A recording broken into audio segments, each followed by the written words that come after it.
संदेश के द्वारा आप लोगों को बहुत सी बरकतें और आशीषें मिलने वाली हैं। हालेलुया। और यदि आज उस सुसमाचार पर पूरी तरह से मन लगाएं और पूरी तरह से शुभ समाचार को सुने और समझें, तो आप ये जान जाएंगे कि मसीह में जो असीम धन है और मसीह में जो असीम आशीषें हैं अनंत की, वो धरती से लेकर और स्वर्ग तक कैसे एक विश्वास में उनको मिल सकती है। आज का टॉपिक है गरीबी और निर्धनता। तो इस गरीबी और निर्धनता पर आज खुदावंद आपको पवित्र शास्त्र बाइबल के अनुसार अपनी आशीष देना चाहता है और बताना चाहता है कि गरीबी और निर्धनता का कारण क्या है और इससे एक मसीही जीवन कैसे उभर कर ऊपर आ सकता है। तो आज का विषय बहुत महत्वपूर्ण है और इसमें आपका समझना और आपका यह जानना कि यहोवा इस विषय में क्या कहता है आपके लिए सहायता करेगा। हालेलुया। पवित्र शास्त्र बाइबल बताती है कि गरीबी निर्धनता भी एक जीवन की सच्चाई है। हालेलुया। और हर एक समाज में गरीब कंगाल मिलता ही मिलता है। अब दरिद्र और गरीब कंगाल क्या ये पृथ्वी पर सदा बने रहेंगे? क्या ये सदा रहेंगे?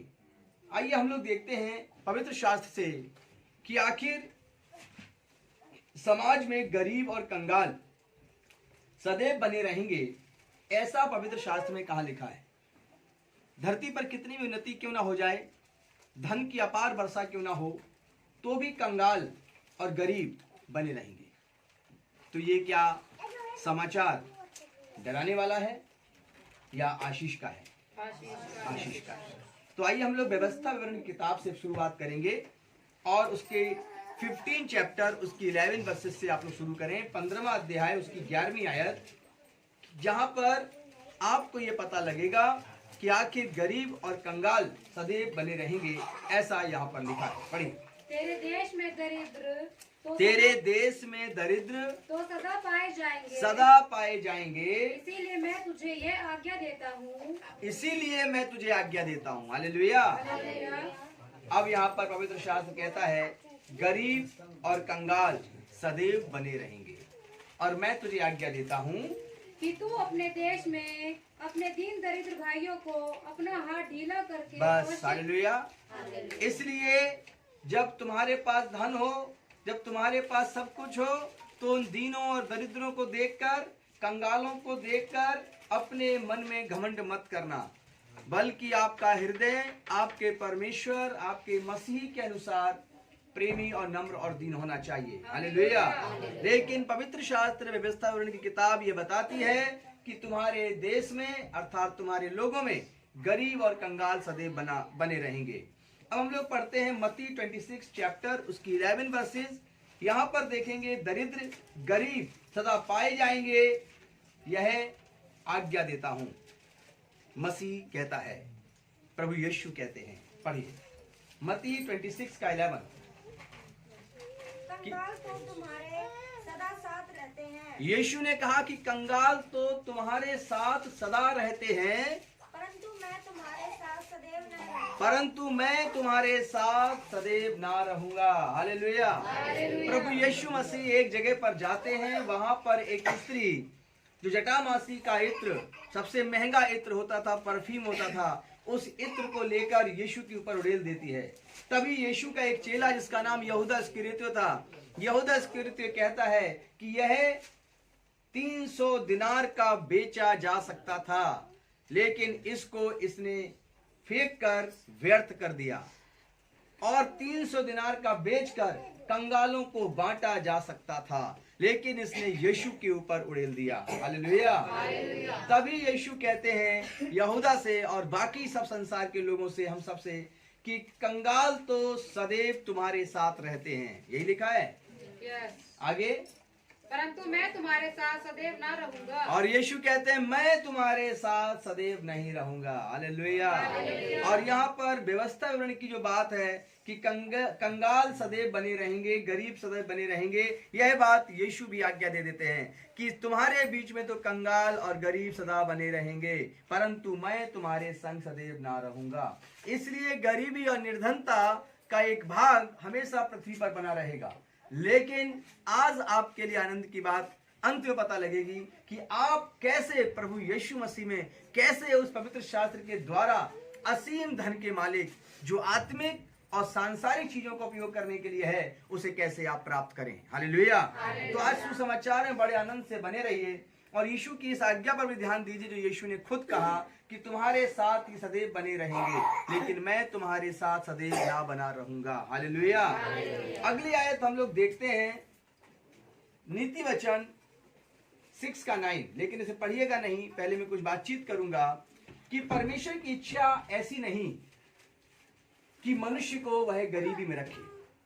परमेश्वर कभी यह नहीं सोचता कि मनुष्य निर्धन, गरीब और कंगाल बना रहे, लेकिन जब मनुष्य पाप में पड़ा तब मनुष्य जाति के समाज में दुख का आरंभ होने लगा। जब आदम और हव्वा पाप में चले गए, अनआज्ञाकारिता में चले गए, जब उनसे आज्ञा टूटी, तब उन्हें मेहनत करके हर चीज का उपयोग करने का मौका मिला। अदन की वाटिका में जो परमेश्वर ने बनाई थी, वहां आदम और हवा को रखा, लेकिन वहां उनको मेहनत नहीं करनी पड़ती थी। उनको खाने के लिए फल फ्रूट और सब चीजें दी थी परमेश्वर ने। वो सुबह और शाम दोपहर को खाते थे और पेट भरकर खाकर आनंद से सोते थे, आनंद मनाते थे। लेकिन जब उन्होंने पाप किया तो परमेश्वर ने कहा कि अब तुम्हारे खेत में, तुम्हारी जमीनों पे ऊंट कटारे उगेंगे और तुम अपनी पसीने की रोटी खाओगे। हालेलुया। इस प्रकार से मनुष्य पाप में पड़कर ही अपनी आशीषों को खो देता है।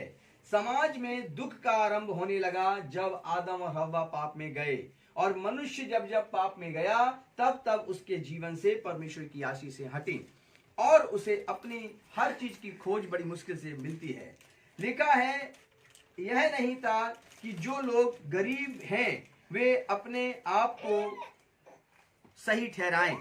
जो लोग गरीब हैं वे अपने आप को सोचते हैं, दोषी ठहराते हैं, हमसे क्या हो गया जो हमारे पास ये धन नहीं है। कंगाल सोचता है, ऐसा क्या हो गया जो 2 वक्त की भोजन के लिए में हमें कभी कभी भूखा रहना पड़ जाता है, क्या है हमारी जिंदगी से। तो लिखकर आता है, समाज में दुख का आरंभ तो तभी से होने लगा जब पाप में मनुष्य गया। वे पाप के कारण दुख उठाते हैं और जो ऐसी जिंदगी जीते हैं उनमें पाप के कारण उनके दुख उठाने का कार्य उनमें दिखाई देता है। जो लोग मनुष्य के काम ना करें, और वे मनुष्य के काम क्या होते हैं? मनुष्य के काम होते हैं कोई फैक्ट्री, कोई इंडस्ट्री का, यहाँ पर एक मनुष्य नौकरी करता है, परिश्रम करके धन कमा के अपने घर लाता है, कोई मजदूरी करता है, कोई खेत में काम करता है। यहाँ पर भी एक पॉइंट आता है कि जब मनुष्य पाप में रहता है तो भी वह कंगाल रहता है और गरीब रहता है, आशीषें हट जाती हैं।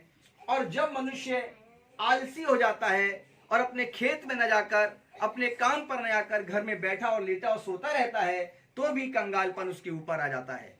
तो गरीबी और कंगालपन का कारण क्या है? सबसे पहला तो यह है कि यहोवा की आशीषें उसके जीवन से हट जाएं और वह अपने पाप के कारण जीवन जिए, और पाप के ही कारण जीवन जीने से उससे सारी फैसिलिटीज परमेश्वर रोक लेता है, अर्थात परमेश्वर का क्रोध, उसको श्राप उसके जीवन में आते हैं। दूसरा है कि उसके पाप ना हो, उसके श्राप उसके जीवन में ना हो, लेकिन वो आलस में पड़ा हो, और आलस के कारण उसकी जिंदगी में कंगालपन और गरीबी आ जाती है। हालेलुया। इन दोनों ही बातों को हम लोग पवित्र शास्त्र में देखेंगे, कहां पर और कैसे कैसे परमेश्वर ने रखा है। नीति वचन 6:9 पढ़ेंगे और 10 तक इसको पूरा करेंगे। और यहाँ पर लिखा है नीति वचन में, हे आलसी तू कब तक सोता रहेगा और तेरी नींद कब टूटेगी। हालेलुया। तू कुछ और देर सो लेना, थोड़ी सी नींद, एक और झपकी, और छाती पर हाथ पे हाथ रखे लेटे रहना।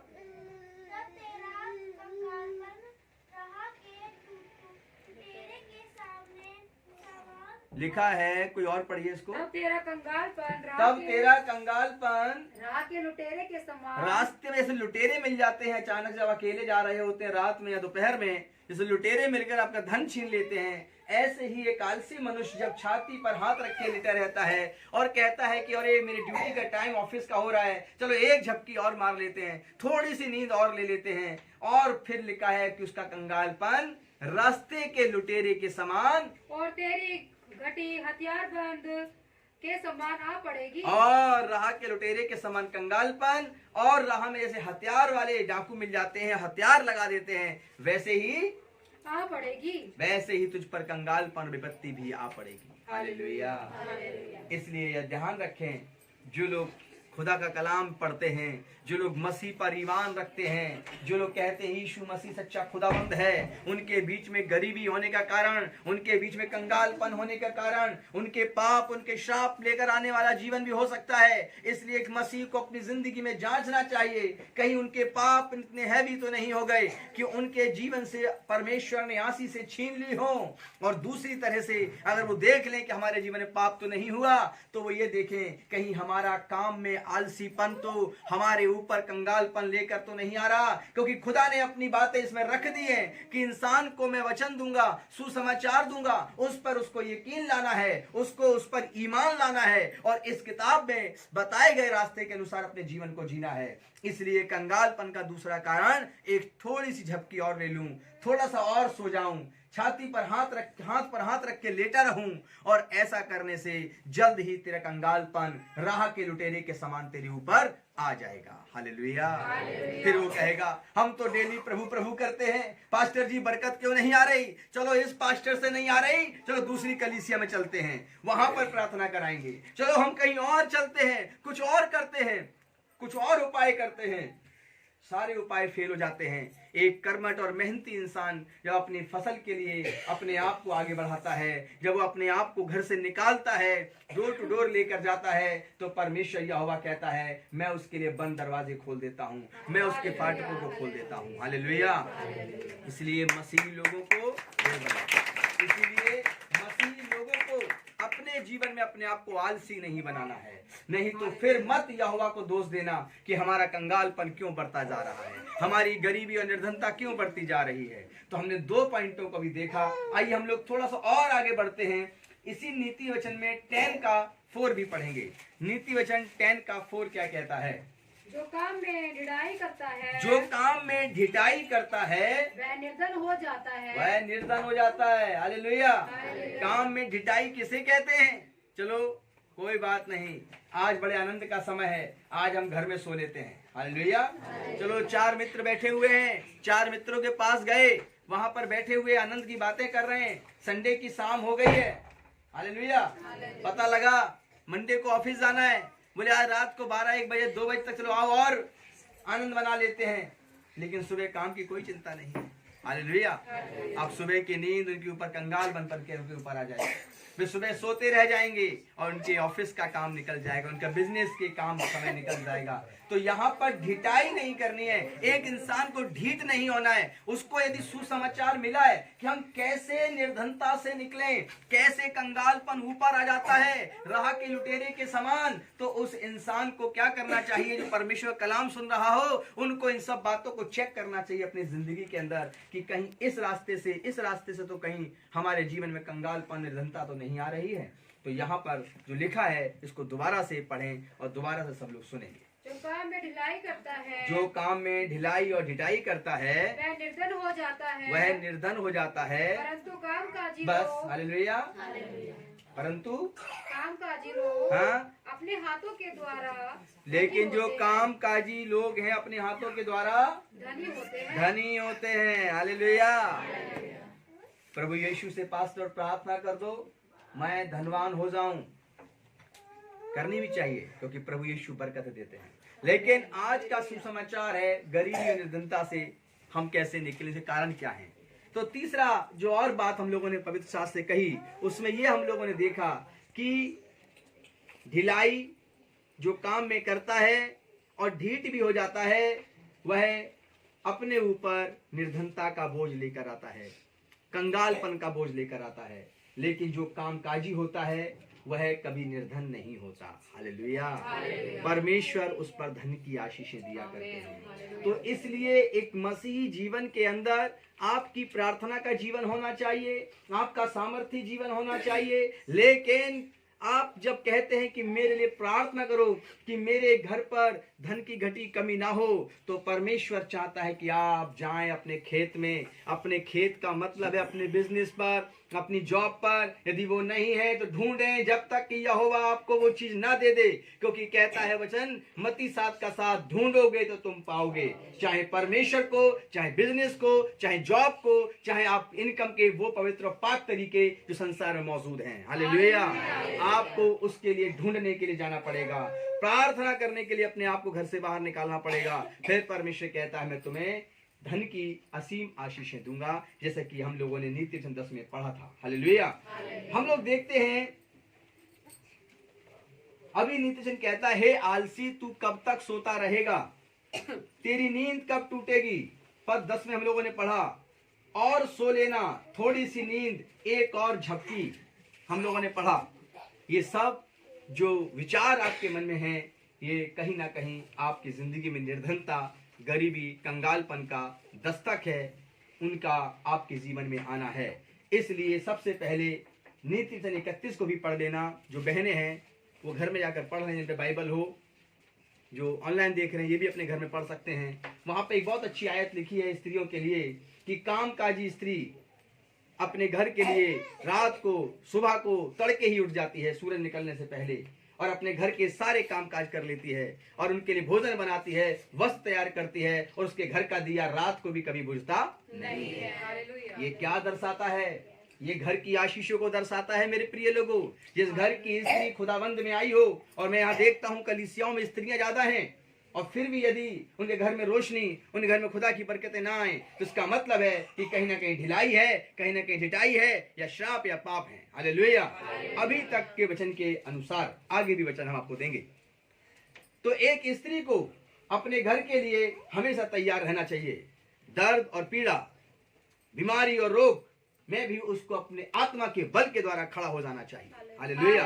और जितनी ताकत हो उस ताकत के अनुसार अपने सारे कामकाजों को पूरा कर लेना चाहिए। यहोवा उसको कभी भी निर्धनता और गरीबी में लेकर नहीं जाएगा। हालेलुया।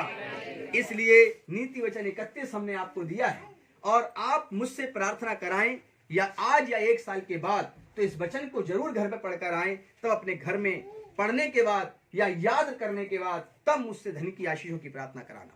हालेलुया। सबसे पहले तो यह देखना क्या इन तीनों वचन के अनुसार मेरा जीवन किस तरफ चला है। क्या मेरे पाप और श्राप के कारण अदन की वाटिका में जैसे आदम और हव्वा से वो अधिकार छीन लिया गया था, कहीं वो तो नहीं है, उसमें जांचना। और फिर देखना कि कहीं हमारा आलसीपन, ढिलाई का जीवन, ढिठाई का जीवन, थोड़ा सा और सो लेना, एक झपकी और, थोड़ा और शरीर को आराम दे देना, ये कहीं घर के अंदर तो नहीं है, कहीं स्त्री और पुरुष में समाया हुआ नहीं है। अगर उनमें है तो वो ट्रांसफर हो जाएगा बच्चों के जीवन में। हालेलुया। और फिर कई पीढ़ियां चली जाएंगी इस काज में। मेरे प्रिय लोगों, मैं सिर्फ 4 या 5 ही घंटे सोता हूँ, और कभी कभार मौका मिल जाता तो 8 घंटे सो ले। हालेलुया। वो महीने में कम समय आता है, लेकिन फिर भी खुदा जब तक मुझे रखेगा धरती पर, तब तक ताकतवर बनाकर ही रखेगा। हालेलुया। हाँ, वो बल नहीं घटने देगा। तो इसलिए एक नींद, एक ढिलाई, एक ढिठाई, ये शैतान का दिया हुआ आपको एक व्यवहार है जो आपके अंदर प्रवेश करा चुका है, यदि आपका जीवन ऐसा है तो। हालेलुया। तो एक मसीह जीवन के अंदर जब प्रार्थना करते हैं कि मुझे प्रभु यीशु तू बरकत दे, मैं तो श्वास दे रहा हूं, मैं भेंटे दे रहा हूं, सब कुछ दे रहा हूं, लेकिन फिर भी मेरे जीवन में कंगालपन क्यों नहीं निकलता, मेरी गरीबी क्यों नहीं हटती, तो इन तीनों चीजों पे ध्यान देना है। क्या इन तीनों चीजों के द्वारा तो मेरे जीवन के अंदर गरीबी ने पांव तो नहीं पसार लिए हैं, और मकड़ी की तरह जाला तो नहीं फैला दिया है। क्योंकि जहां ढिलाई आती है, ढिठाई आती है, जहां पाप आ जाता है, वहां घर के अंदर कलेश, उपद्रव भी आ जाता है। हालेलुया। और फिर उसके बाद सबका मन अपने अपने हाथों में दुष्ट कर लेता है। क्या स्त्री, क्या पुरुष, दोनों ही को सूर्य से पहले उठ जाएं, यदि आप रात को सही समय पर सोते हैं तो। हालेलुया। लेकिन कोशिश ये करें कि आपका जीवन परमेश्वर के सामने इन वचनों के अनुसार ना हो जो नीति वचन में है। हालेलुया। यदि इनके अनुसार है तो कभी यहोवा से ये दोष मत देना कि मेरा कंगालपन, मेरी गरीबी का कारण यहोवा तू है। ऐसा आपके मुंह से निकलने ना पाए। आप अपने जीवन पर दृष्टि डालें, अपने जीवन के जीने के तरीके को बदलें। यहोवा यही आरंभ से आपको चाहता है कि आपकी जिंदगी ऐसी होनी चाहिए। हालेलुया। हम लोग देखते हैं नीति वचन 10 का 4 जो अभी पढ़ा है, इस आयत को अभी आपने सुना। 6 का 10 मैं आपको फिर से पढ़ाऊंगा कि नीति वचन 6 का 10 फिर से देखें और समझें। 6 का 10 कुछ और सो लेना। अब यहाँ पर कितनी अच्छी बात लिखी है। सर्दी आ रही है, अभी हम लोग नवंबर में चल रहे हैं, दिसंबर जनवरी भी आएगा, चलो रजाई में थोड़ा और लेट लेते हैं। कितना शांति मिल रही है। कल का भोजन हमने कर ही लिया है, सुबह का भोजन रखा ही हुआ है, 1 महीने की व्यवस्था मैंने कर ही ली है। जो रेंट पर है उन्होंने कहा 1 महीने का रेंट रखा है। जो मकान मालिक हैं वो कह रहे हैं कि हमारे पास तो बहुत है। हालेलुया। कहने का अर्थ यह है थोड़ा सा और सो ले। कोई कहता है आपसे, आपका शरीर थोड़ा और लेटे रहना, और फिर क्या लिखा है, थोड़ी सी नींद, थोड़ी सी और नींद ले लूं 10 मिनट की, फिर एक और झपकी, बस एक झपकी अच्छी आ जाए, और थोड़ा और छाती पर हाथ रखे लेटे, आराम से छाती पे सर्दी में हाथ रखे लेटे रहना। तब तेरा कंगालपन राह के लुटेरे के समान और तेरी घटी हथियार बंद डाकुओं के समान तेरी घटी तुझ पर आ पड़ेगी। हालेलुया। इससे पहले कि वो लुटेरा आपके घर में प्रवेश करे, इससे पहले वो हथियार बंद डाकू आपके घर के सामने आए और आपके घर के अंदर डेरा करे, उनको निकाल कर फेंक दीजिए। हालेलुया। और आप जोर से कहिए कि यहोवा ना तो मुझे नींद सुबह की मुझे रोक सकती है उठने से, और ना ही मेरा किसी प्रकार से शरीर का आलसीपन मुझे बिस्तर से उठने से नहीं रोक सकता, क्योंकि मैं आप उन हथियारबंद और राह के लुटेरों को अपने घर में प्रवेश होने नहीं दूंगा, अपने शरीर में प्रवेश नहीं करने दूंगा, अपने मन में प्रवेश नहीं करने दूंगा। इस रीति पर जब आप चलने लगेंगे तो मैं विश्वास से कहता हूं बड़ी बड़ी गवाहियां व्यापार की, बड़ी बड़ी गवाहियां जॉब की, बड़ी बड़ी गवाहियां प्रमोशन की, और बड़ी बड़ी गवाहियां इस बात पे आएंगी कि मेरे घर के खत्ते भरे हुए हैं और मुझे किसी बात की घटी नहीं। Hallelujah, hallelujah, hallelujah. इस प्रकार से एक मसीह जीवन आपको अपनी तरफ बुलाता है। मैंने जब ये प्रचार किया तो अगले संडे को पास्टर का फोन आया, एक पास्टर ने बुलाया था, बोले प्रचार कर दो इस बात को। मैं प्रचार किया, अगले संडे आया फोन, पास्टर जी। मैंने कहा हाँ संडे, इस साल संडे कैसा रहा? बोले क्या पास्टर जी आपने प्रचार किया था? मैंने हाँ थैंक यू। कि थैंक यू छोड़ो। मैंने क्यों? कि आधे चर्च के लोग ही नहीं आए। मैंने कहा आधे चर्च के लोग नहीं आए मतलब? मैंने कहा क्या? बोले जहाँ 50 था 25 ही रह गए। यानी 25 कहाँ गए? बोले नौकरी करने चले गए, संडे को भी चले गए। उनको धन की ऐसी लालसा जगी, उन्होंने कहा मैं आलसी नहीं हूँगा, मैं संडे को ओवर टाइम लगाऊंगा। हालेलुया। जब मैंने उन्हें फोन किया, पास्टर बोले, जब मैंने उनको फोन किया तो बोले अरे पास्टर कितने अच्छे पास्टर दीपक राजपाल आए थे, कितना अच्छा बोला, ढिलाई ढिटाई नहीं करनी है, काम काजी बनना है, हम संडे को भी काम करेंगे। हालेलुया। तो ध्यान रखिएगा, आज का प्रचार पूरा करूंगा। हालेलुया। वहां पे इतना ही किया था, तो आज मैं पूरा प्रचार करूंगा कि ताकि आपकी जिंदगी में ये भी पता रहे कि आलसीपन तो कंगालपन लेकर आता है, राह के लुटेरे के समान आता है, लेकिन यहोवा के प्रति आपका जीवन किस प्रकार से समर्पित हो। क्योंकि जिस यहोवा ने आपको यह शिक्षा दी कि अपनी जिंदगी में कंगालपन और लुटेरे को अंदर प्रवेश नहीं करने देना है, अपने घर में नहीं आने देना है, वही यहोवा आपको चाहता है कि आप धनवान बने। और जो यहोवा ये चाहता है, जो परमेश्वर ये चाहता है, उस परमेश्वर को सबसे पहला आदर, सबसे पहला मान आपको देना चाहिए। हालेलुया। गरीब होने का, आगे पढ़ेंगे थोड़ा, गरीब होने का एक और भी कारण है। हम परमेश्वर का सामना करने के लिए तैयार रहें। गरीब होने का एक और भी कारण है, और वह कारण है कि जब हम परमेश्वर का जो है, जब हम परमेश्वर को नहीं देते। हालेलुया। अभी मैंने गरीबी के कारण बताए, 3 बातों को आपसे किया, लेकिन अब बताता हूं कि फिर से कि गरीबी आपके जीवन में होने का एक और कारण भी है कि जो परमेश्वर का है, जब हम वो परमेश्वर को नहीं देते, तो भी हम कितनी भी मेहनत करें, हमारे जीवन में आलस भी ना हो, हम पाप में भी जीवन ना जी रहे हों, सारे खत्ते भरे पूरे रहते हों, लेकिन वो सब निकल जाते हों और सब व्यर्थ चले जाते हों, तो उसका भी कारण है गरीबी और निर्धनता का एक और कारण है, और वह है जब परमेश्वर का है हम वो परमेश्वर को नहीं देते। हालेलुया। लूका की किताब 19 अध्याय और उसकी 26वीं आयत को पढ़ें। लूका 26 क्या कहता है, पढ़िए। 19 का 26, लूका 19 का 26। मैं तुमसे कहता हूँ कि जिसके पास है और जिसके पास है उसे दिया जाएगा। उसे दिया जाएगा। हालेलुया। जो परमेश्वर का है वह परमेश्वर को दीजिए।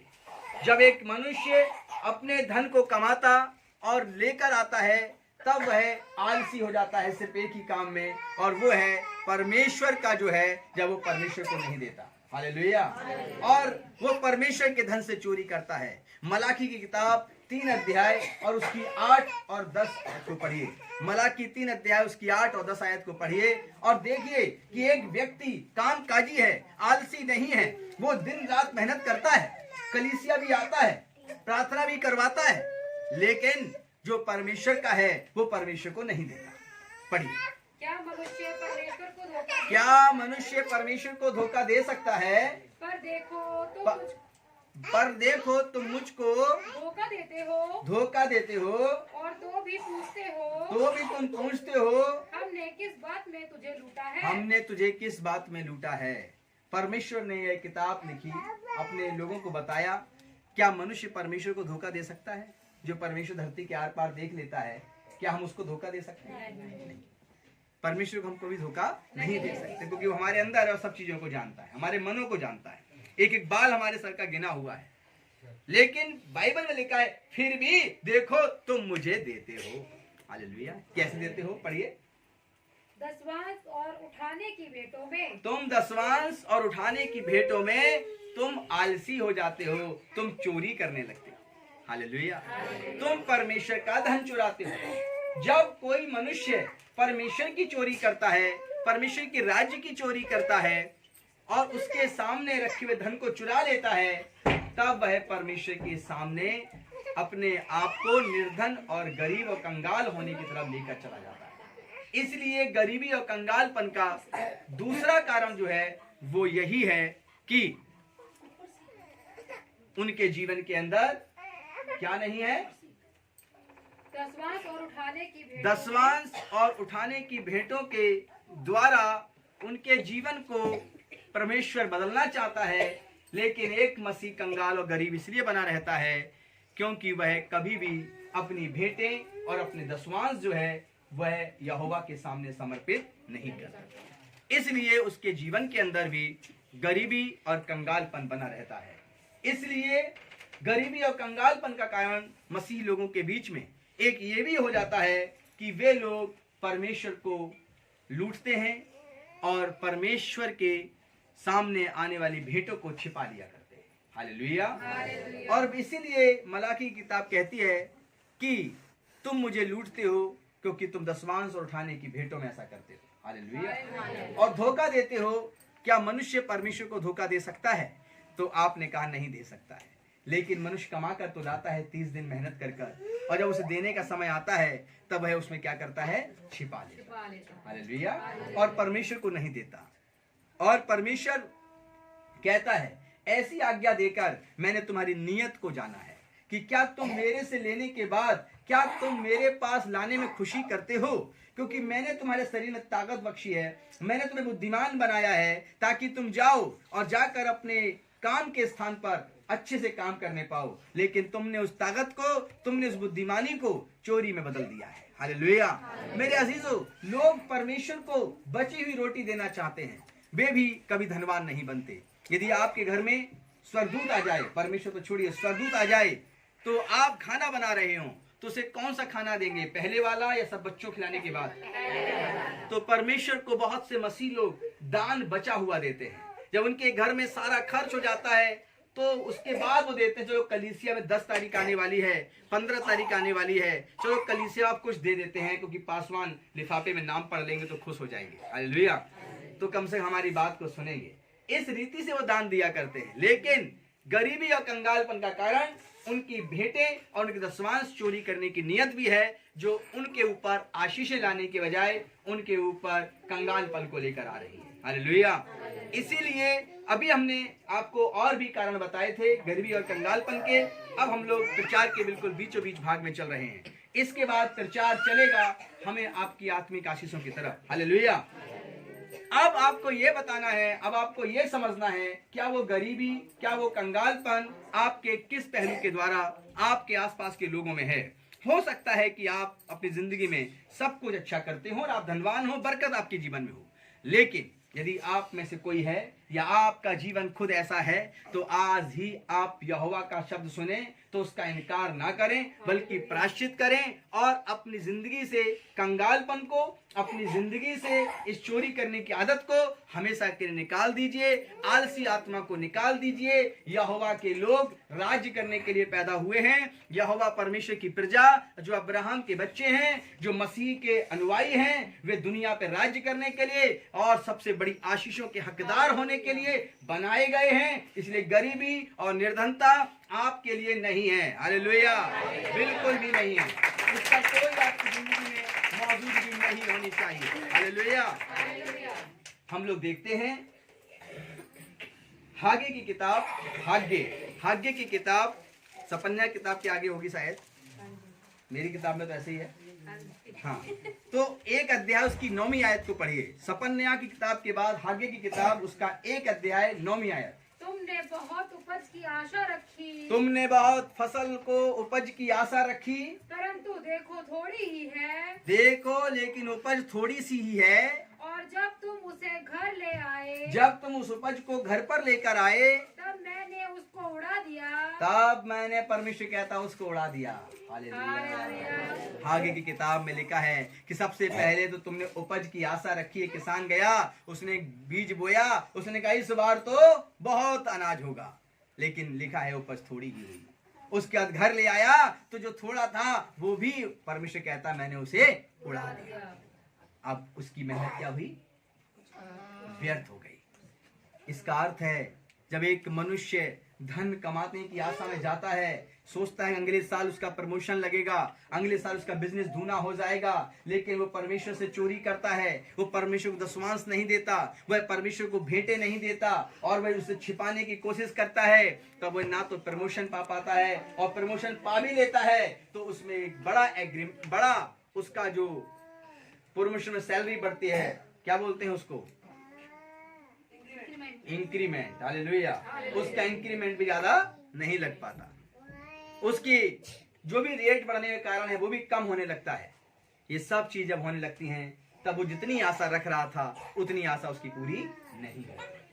तब है यहाँ पर हागे की किताब में लिखा है कि उसने ज्यादा उपज होने के कारण उपज की आशा से बीज बोया, थोड़ा सा ही घर पर लेकर आया, और जो लेकर भी आया वह परमेश्वर क्या कहता है?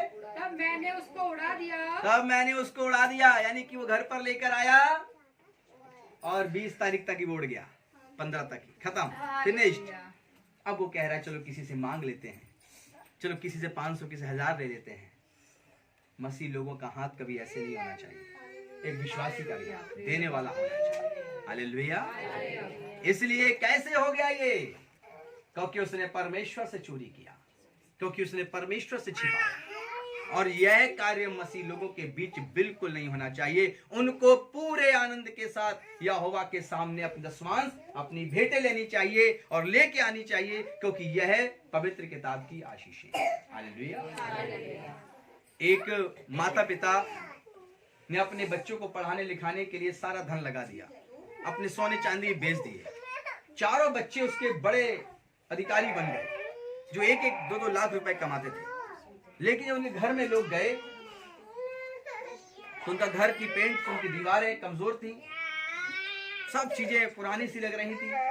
किसी ने उनके माता पिता सवाल किया कि आपके बच्चे इतने बड़े अधिकारी हो गए हैं, लेकिन फिर भी घर आपका ऐसा खंडर क्यों है? उन्होंने कहा अधिकारी तो हो गए, लेकिन हमें तो कुछ देते ही नहीं। ये सब कोई अपने पत्नी अपने बच्चों में ही खत्म कर दिया करते हैं और हमें कुछ यहाँ घर की मरम्मत के लिए नहीं दिया करते। तो ऐसा करने से जिस घर में वे रहते थे वो घर कैसा होता चला गया? खंडर।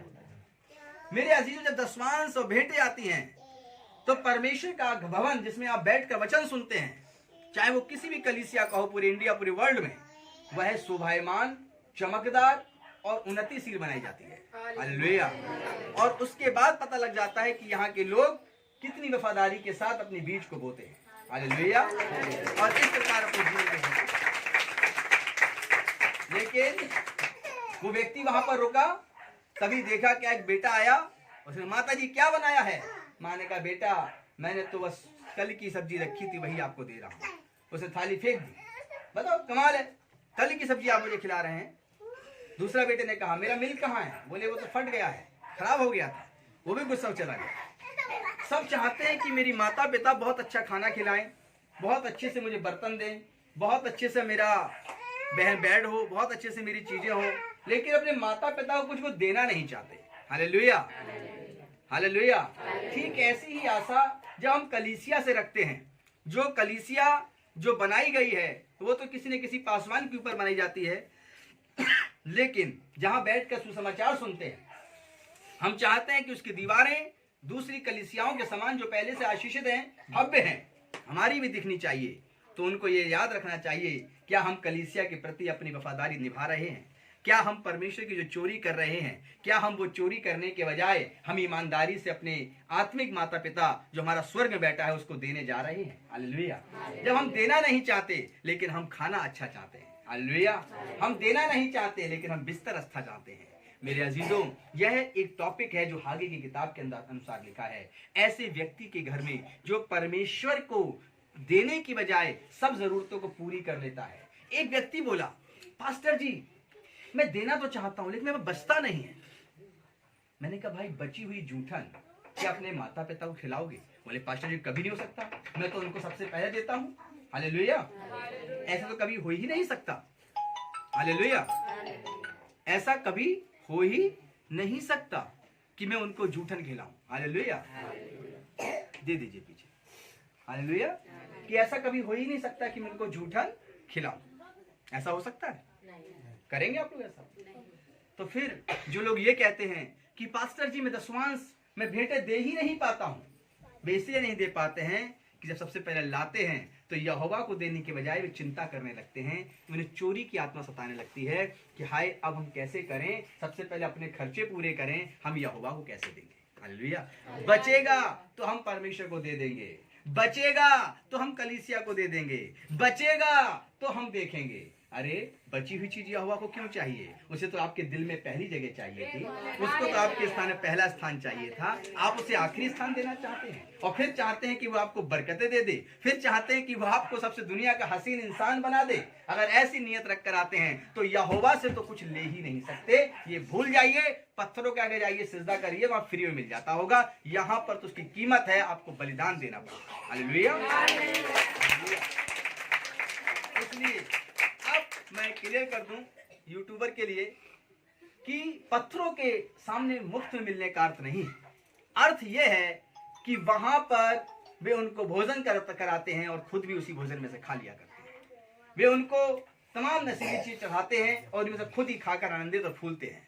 लेकिन यहाँ पर वे देकर चले जाते हैं तो सोचते हैं यार उसका होता क्या है।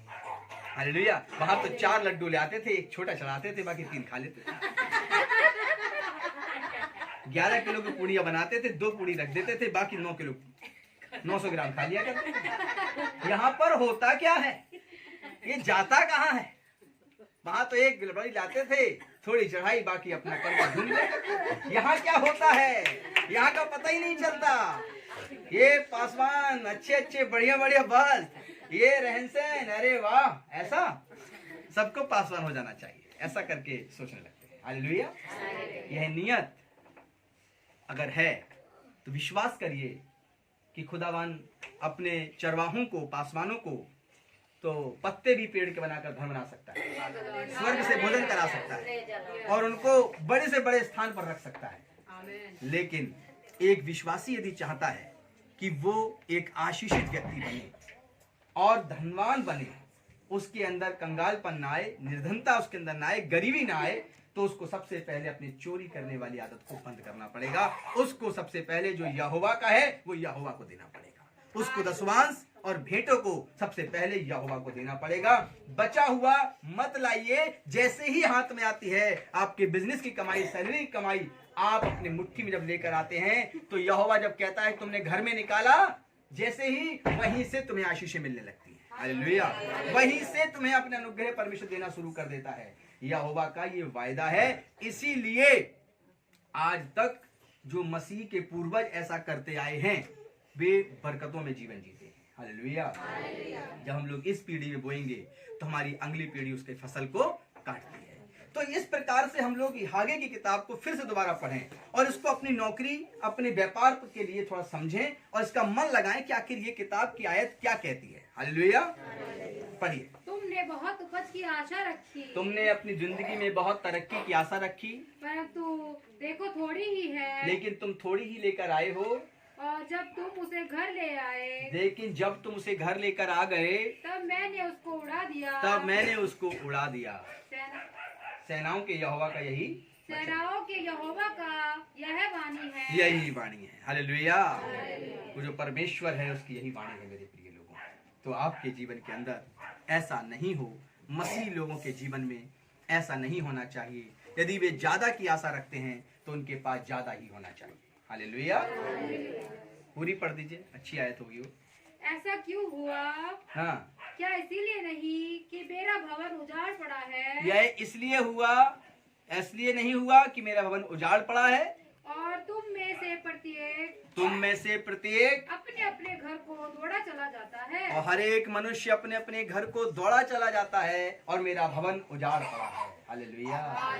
जो तुमने बहुत फसल को लेकर आने की आशा रखी, थोड़ी ही लेकर आए, थोड़ी घर में लाए, वो भी उड़ गई। अब 20 तारीख कह रहे हो बचता नहीं है, पता नहीं क्या है, कहाँ चला गया। हमें याद है आज भी पुराने जीवन में जाते थे हमारे माता पिता, परिवार के लोग कहते थे बताओ बताओ, कुछ देख के लाते हैं, बचता नहीं कुछ, कहाँ जाता है। अब समझ में आया जाता कहाँ है। हालेलुया। हालेलुया। जब हम परमेश्वर से छिपाते हैं तो वो उड़ जाता है। हालेलुया। इसीलिए उड़ जाता है क्योंकि उसका भवन उजाड़ पड़ा है। पढ़िए उसका, क्योंकि उसका भवन पढ़िए। ऐसा इसीलिए नहीं कि मेरा भवन उजाड़ पड़ा है। परमेश्वर के भवन को जब छोड़कर हम अपने घरों पर ध्यान देते हैं तो मेरे प्रिय लोगों, आने वाले कुछ वर्षों और सालों के अंदर घर में लाई हुई कमाई को परमेश्वर उड़ा देता है और वह कभी भी आनंद की आशीषों में नहीं पहुंचा पाता। हालेलुया। मेरे अजीजों, यह आपको डराने के लिए नहीं है, बल्कि पवित्र शास्त्र के अंदर लिखा है और ऐसा ही हम पासवान होने के नाते तमाम विश्वासियों के जीवन में देखते भी हैं और समझते भी हैं, पर उनसे कहना नहीं चाहते। लेकिन इस पुलपिट से उनको ज्ञान के रूप में समझाना चाहते हैं कि इस पवित्र वचन को ध्यान से सुनिए, इस पर चलिए, क्योंकि एक पासवान के सामने कलीसिया के सभी लोगों का जीवन होता है। एक आशीषित हो रहा होता है, एक निर्धनता में जा रहा होता है। हालेलुया। वह दोनों के ही जीवन को जानता है, लेकिन वो क्या चाहता है कि कलीसिया में कोई भी निर्धन ना हो, विश्वासियों में कोई भी कंगाल ना हो, सबके सब आशीषित हों। लेकिन वो आशीषित होगा जो सबसे पहले अपने परमेश्वर के भवन को उजाड़ होने से बचाएगा, अर्थात अपने धन की सबसे पहली भेंट यहोवा को आगे अर्पण कर देगा। और जिस दिन वो सच्चे आनंद के साथ अपने दसवांश बोएगा आकर, मैं विश्वास दिलाता हूं इस पुलपिट से कि वह 30 दिन तक उसके खत्ते में घटी नहीं आएगी, उसका एक भी पैसा नहीं घटेगा जब तक उसकी अगली सैलरी, अगले व्यापार की इंस्टॉलमेंट नहीं आ जाएगी। तब तक उसके खत्ते रसकुंडों का रस कभी भी कमजोर नहीं पड़ेगा। लेकिन उसकी नियत, उसका विश्वास आनंद के साथ उसको देने के लिए जब बोया जाता है। हालेलुया। ऐसा आपको भी अपनी जिंदगी में करना है।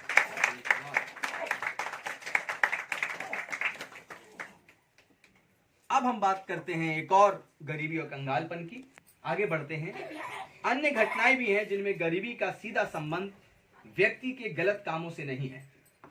एक गरीबी और कंगालपन ऐसा भी है जिसका मतलब गलत काम नहीं है, यानी जिसने कोई गलत काम ना किया हो, ना ही पाप किया हो